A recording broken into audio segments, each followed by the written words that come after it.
I want to pick up chronologically with some business that in Unlocked tradition, we just missed. Like our recording time, we record the show, it goes in the can, publishes the next morning. And then what happened the next morning as soon as the show gets published? Well, Microsoft announces their third, can we call it annual at this point? I think we can. Third annual Xbox Developer Direct. It is happening this next Thursday, so 1 week from the release of this episode, January 23rd, 10 a.m. Pacific. We will be, as last year, and I think both the last 2 years, we will be live for Podcast Unlocked next week, immediately following that. So come watch the Developer Direct on IGN, either on IGN.com or YouTube.com/IGN. And then Michael, Miranda, and myself will be live immediately following that to react to everything that's going on. Now, what is going on? Well, Microsoft has told us about 3 of the 4 games. Number 1, and the one that I bought, it's not even close for me. It's just it's this and then everything else way down the list. Doom, The Dark Ages. Mr. Hyam, have you partaken in either of the 2 modern Doom games, Doom 2016 or Doom Eternal? Hell yeah, man. Yeah, I think I talked about a little bit when Destin was mentioning, or I think it was you or Destin who mentioned that Dark Ages was like one of your games that you're most looking forward to. Yeah. But yeah, 2016 took us by surprise. And I really like Doom Eternal. I previewed Doom Eternal. I came back and I'm telling them, like, yo, they're cooking again. I think the thing with Doom Eternal, they tried to do a lot, maybe a little too much, but at the end of the day, like Doom Eternal was a fantastic game. Yeah. I just love the idea of, I mean, this is kind of what Doom or like, Quake games have always been, but like, I miss the pace of an arena shooter. Obviously, it's not a multiplayer game, but like the idea of like weapon switching, jumping, just the way you move around that world as a shooter. Like I've gotten so used to playing tactical shooters and playing like cover shooters, like games that are a little bit more slower pace. But you jump into Doom and like, oh man, all bets are off. I love the pacing of it. I miss the feeling of playing an arena shooter. But when I look at Dark Ages, I'm like, oh, they're cooking it again. They're trying to do something new. And I think a lot of it has to do with the fusion between, Doom is more or less like sci-fi. And now we're kind of have this medieval vibe to it that is really playing into the weapon design, to the environmental design. And oh man, like if there's a studio I trust to put out a good first person shooter, like my money's on id. Yeah, I hadn't really thought about that, but you make a good point. Like if we were to make a list of the first-person shooter developers we trust the most, id's probably number 1, right? They've earned the top spot. I can't think of any specifically first-person shooter developer, whether that's any of the 3 Call of Duty studios or 343, now Halo Studios, or I mean, who else? I guess you could throw GSC Game World in there, even though there's a lot of survival stuff with Stalker, but it's still certainly a first-person shooter. But yeah, I think you're right. Id tops that list. So now, Michael, do you think we only just got the announcement of this 7 months ago at Xbox Showcase, and they just said 2025, we know it's multi-platform, so it's gonna ship on everything day and date, but we'll get it on Game Pass. To your point earlier about having that Game Pass hooked into your veins, you don't have to pay $70 for this. Yeah. Given that it's only going to be the second time we see Doom, do you think that this Developer Direct will deliver unto us a release date for Doom: The Dark Ages, or do you think it's still maybe a little early for a release date yet? I think we'll get a release date, especially if it's this year. They say come in 2025. I think it might be a May or summer release. I think that's what they've done. I remember it was March for Eternal. And yeah, I remember Eternal was March because that was March 2020. Yeah, literally right like before. the week before the world flipped over. Yeah. I remember being on GameSpot's podcast and be like, yo, Doom Eternal, this is the sickest shit of the year.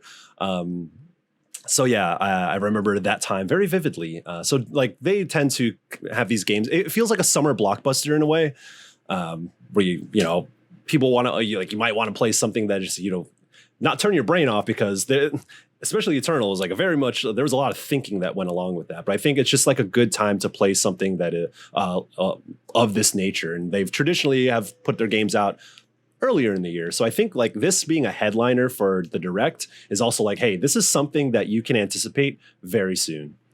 I'm with you. I do think we're going to get a release date, because I agree completely. I've said on the podcast, my gut tells me this game is out in the first half, because I mean, I've said it, but I think Fable's the big fall game.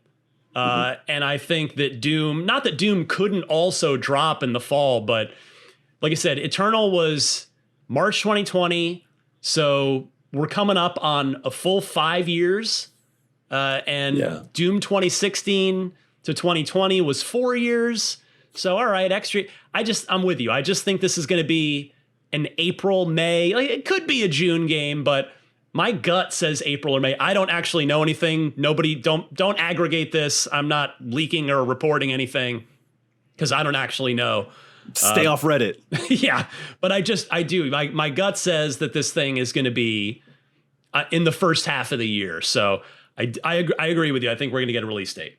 Now, next, game number 2 that we're definitely getting at the Xbox Developer Direct next week is South of Midnight.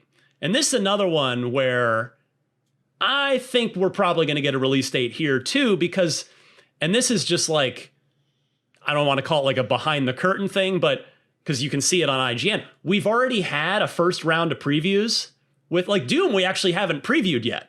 We've only gotten that showcase trailer, but South of Midnight, we sent a writer to the studio, to Compulsion Games in Montreal, and they came back with a first look preview.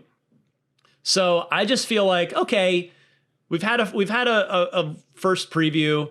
I think if they're showing this thing again at the Developer Direct, it's probably going to get a release date. It might be ready to go.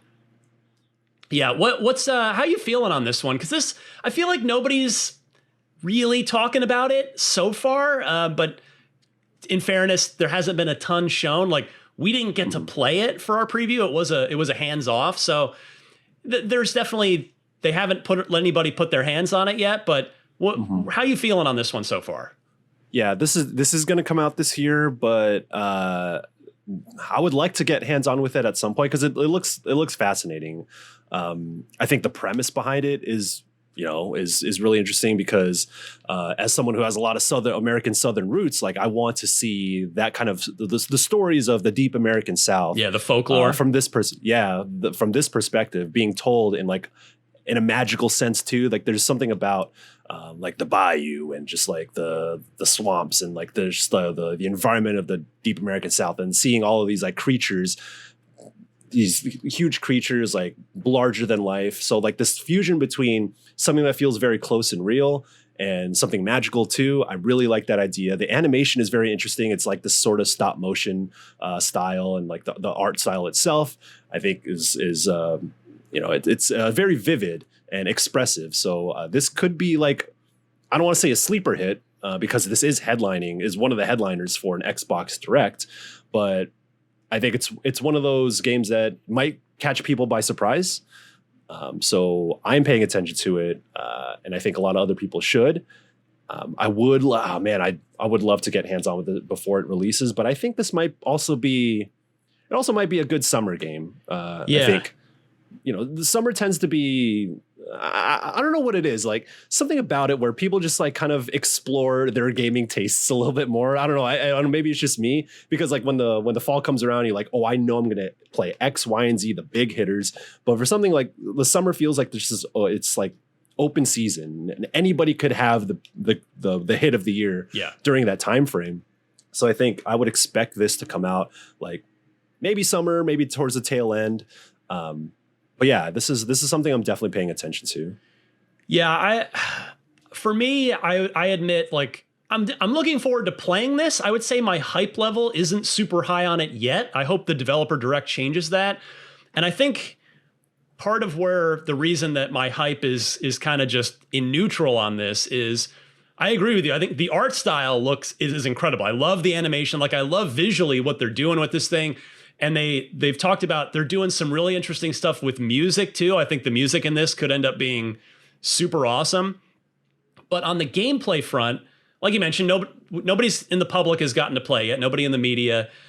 And our previewer came back again with hands-off impressions, saying that it seemed like the actual gameplay, the core gameplay, was not that it was bad, but it was just sort of basic. Like it was kind of just that it wasn't really standing out from the gameplay side of things. So playing it could change that. Hopefully it will.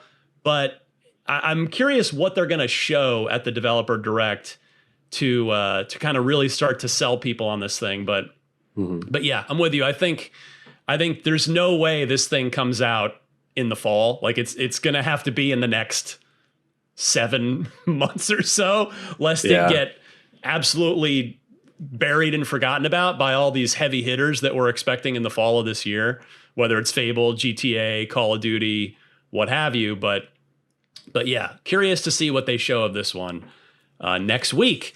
And then the third of the 3 confirmed pre-announced games that are going to be at this developer direct is a game I know you've got some thoughts on, and that is, and it's a game we have previewed once already, Clair Obscur Expedition 33, which was unveiled at the Xbox, like Doom, was unveiled at the Xbox Showcase last year.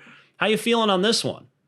Oh, man, they're making a game for me specifically. If folks who might know me, turn-based RPGs, I was raised on turn-based RPGs, like Final Fantasy IV, Final Fantasy VI, Chrono Trigger, Super Mario RPG, all the Pokemon games. And like last year, you look at my Game of the Year list. I reviewed like the biggest turn-based RPGs of the year last year for IGN, or like the lineage of those RPGs as well. So it's like it's in my blood. I grew up on this stuff. So to see a Western developer take on the turn-based RPG and incorporate their own ideas and do it in their own fantasy world is, I shouldn't be able to say that it is a fascinating concept because it feels like it has been done or it should have been done many, many times. But I think just on a conceptual level, Expedition 33 is very intriguing, and the homie Ben Starr is one of the characters in that game too. So if he's on it, I feel like I gotta play it. But yeah, I always love the way like turn-based RPGs these days always have some sort of quirk to them. They always have like their own element, their own twist. They might work within the same realm of like mechanics, but they always have something to them that makes them unique. So I really want to see what this game has that's going to do that. Aside from being like, its art style and being like a fantasy world by a Western developer. But yeah, I got my eyes real close on this one. And yeah, this might be, I know last time I was here, I said that Avowed was my most anticipated Xbox game. Yeah. I think Clair Obscur is going to be a multi-platform, but of course Xbox is the one showing it. But this is on the like top 5 most anticipated of the year, just because I want to see what it is. Yeah, it's definitely got a lot going for it. And I remember this stood out in a really impressive Xbox showcase last summer. And so, yeah, it'll be great to see more of it. This one, I mean, who knows? But my gut says maybe not on a release date for this one yet, just because maybe it's just because I have no idea when it's actually coming out. Whereas Doom, like, seems like it's probably more likely in the first half, given when the previous game came out. But yeah. And like it has a history, like you can track, like, oh, they've done this in the past, so they're probably going to do this now. Yeah.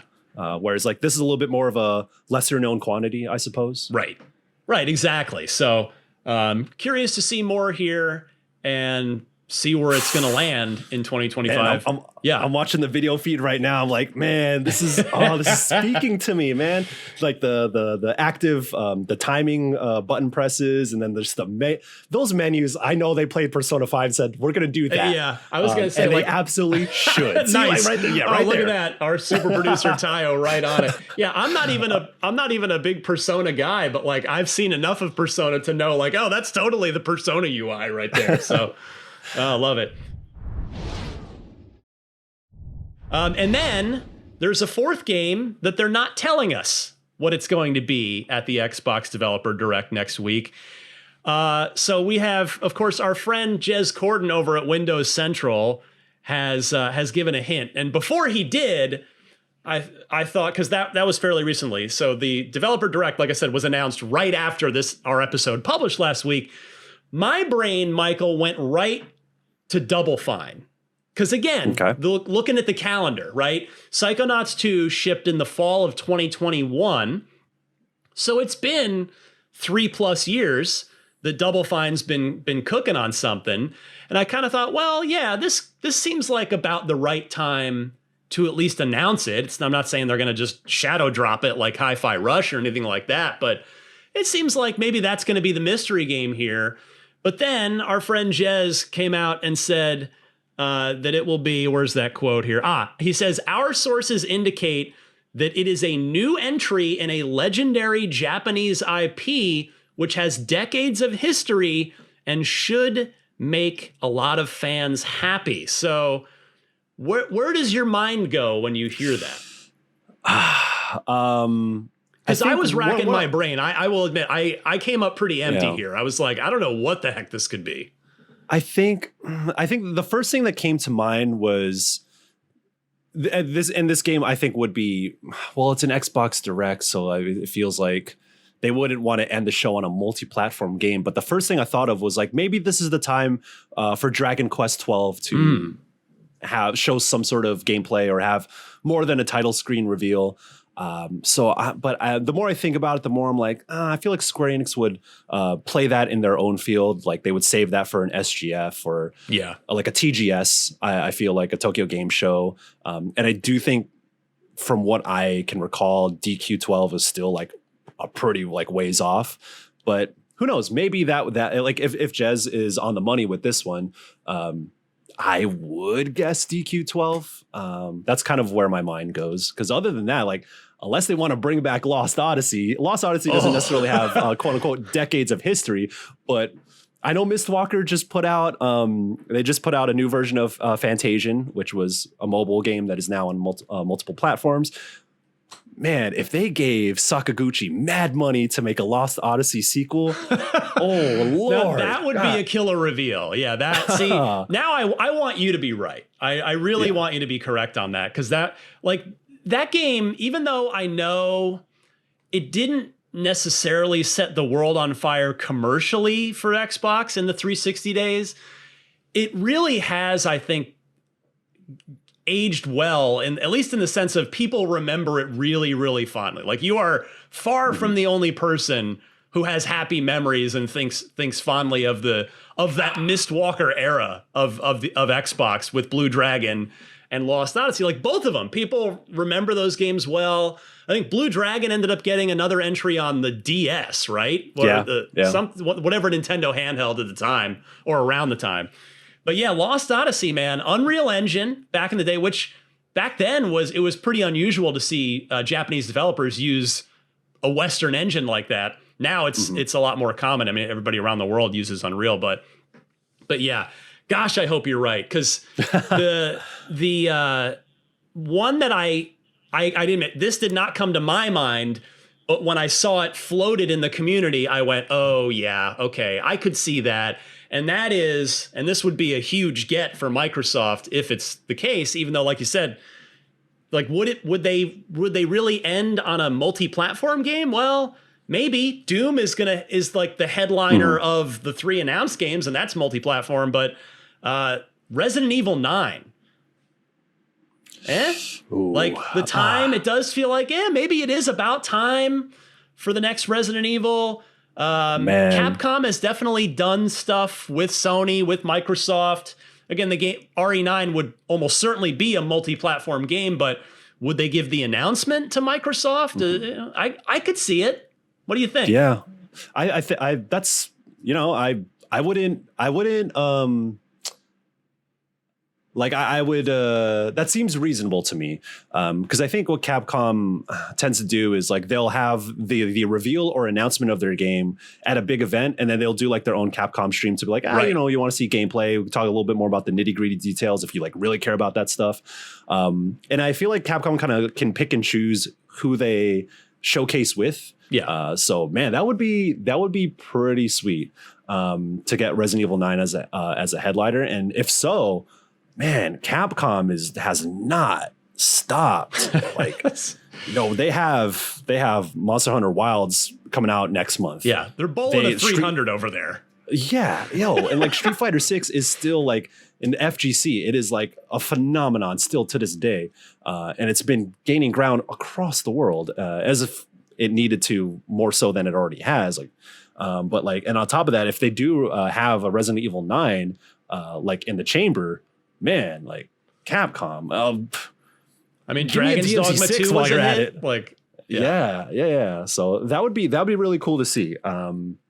I don't know if I wouldn't say I'm not burnt out on Resident Evil, but 7 and 8, I don't know. Time is weird to me. Like 7 came out in 2017. Like that was a long time ago. Yeah, it was. Like, I still think of that as like, oh, that's a modern Resident Evil.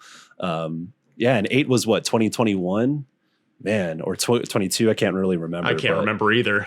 Yeah. But it was really good. Yeah, but their new Resident Evil formula, which is still like very true to the original, is they have a winning formula there, and I think they can do it one more time, of course, with like new things, new twists, and continuing whatever's happening in Resident Evil story. The lore is crazy, but I'm here for it. If such is the case, I would be happy with that. I mean, I hope you're right about Lost Odyssey coming back, only because Resident Evil 9 is inevitable. Like, it will happen.